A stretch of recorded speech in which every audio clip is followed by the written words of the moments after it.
It's time for another lunch with Banks, and this time I got Heroic's ferocious captain. That's what I'm going to put you down as. Is cadiaN joining me this time around?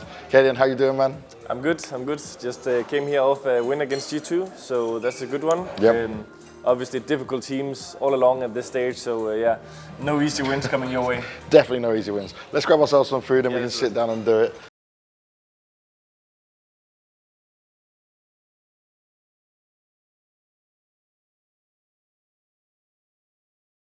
How would you describe your school life? Were you one of the maybe the popular ones out there? Were you a troublemaker?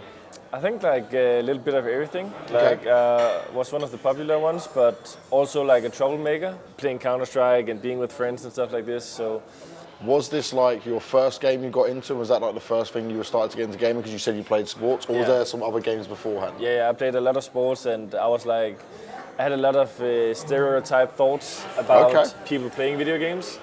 Interesting. I was like, oh, that's like nerdy. That's not for me.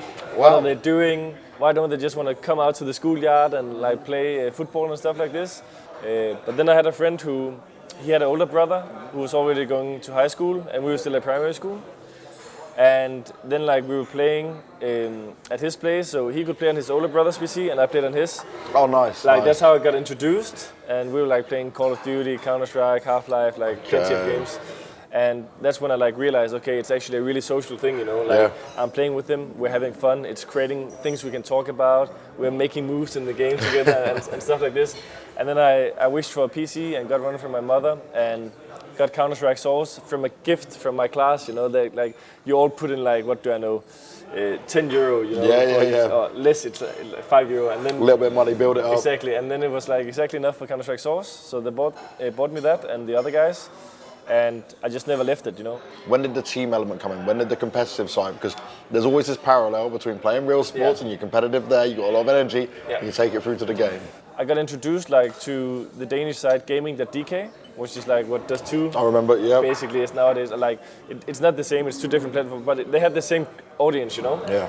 And all of a sudden I had myself a team, and I went to like a LAN called Blast as well. Oh, okay. And like the very first one, and we played the B tournament. We were eliminated quite quickly, but MTW was playing there in the 1.6 tournament. You know, I was playing the source one, and I was like in the line to get the badge and stuff with like Sonic and those, and I was like fanboying pretty hard because I've seen them in that documentary that was running on Danish television. Cool.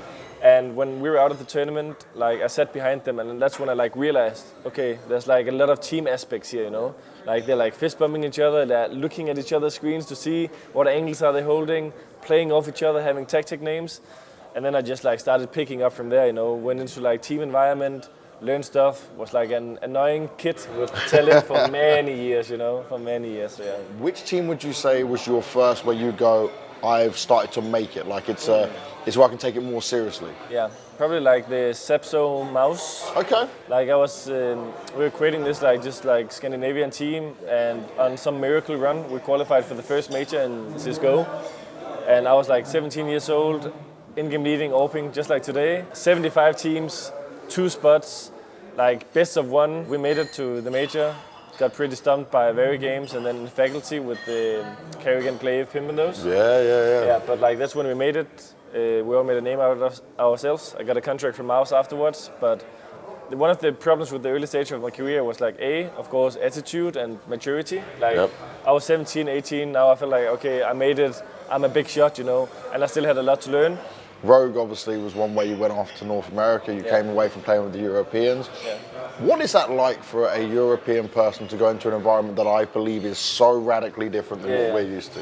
Again, I was not old. I was like 21 years old. You still are young, yeah. Yeah, and moved across the globe to live alone in an apartment in Vegas. Like it's not like I had a teammate next door or anything. I was like literally alone, you know. Like I mean, I came in, I set my mark, I told them how I wanted to do things. The org already trusted me a lot because I played in the European division before that, and I think like the Rogue days and like from starting on the Rogue days till now, there's been like a lot of stability in my Counter-Strike career. Like I agree completely to a sentiment. Like the early days, chaos. Up and down. Yeah, that Danish team at the time, Yeah, there was crazy. so much talent, but there was so much of this backstabbing. Like I remember you lot having roster, not just your team, but just Danish teams, roster change. So that's also a fair point I'll add to it. So, I mean, there was a lot of backstabbing, and also back then we even had like what was called the cadiaN effect. I don't know if you ever had it explained, but like he was so good, and then like whenever he left the team, the second best team would take him, and they would kick that worst player, and that worst player would join the next one, and like the whole, and then it's like a ladder, but you're going down. Like the ladder, and then 3 weeks later, cadiaN would be like, "Why am I playing with these noobs?" And then he went back to the top team, and then shuffle again. So let's look at this online era, right, where finally 4 Danes under you, which obviously we've seen changes in the roster, but it's 4 Danes that listened to you, believed in you, and you've solidified yourself as a proper captain. What does that feel like? Because obviously it's what you've been waiting for. I mean, it means a lot. It means more than you think, you know. As a captain, if you don't feel the trust from your teammates, like no one is hesitating. If we see the bump B and there's 2 guys left and I say both of you go A, they do it. And then the opponents run into A and they're like, "You're really smart." And I'm like, "Yeah, I mean, thank you for trusting me, you know." Some of the best teams in the world still can't do that. Exactly. So like, I really appreciate that a lot more than they probably think. And there's a lot of kudos to them as well, you know. Now, finally, I want to touch on the screaming and yelling, right? Because you throw a lot of passion, a lot of emotion, and you wear your heart on your sleeve in that way. Some people love it, some people dislike it, but like any one of us who have been around you, we can see it's not fake, because you can't fake that enjoyment from it all. What is it for you though, right? I just want to win so badly, and that's not just for Counter-Strike, that's in every basically thing I participate in. But also for me, like I've been in this game for so many years, and I'm at the peak of my career in terms of what team I'm playing on, and I'm getting deeper in tournaments than I've ever been. I'm with a team that I love and want to fight for every day, and I don't take anything for granted. No game, no win, nothing for granted. cadiaN, thank you so much for the insight and the honesty, my man. I appreciate it, and best of luck going forward, mate.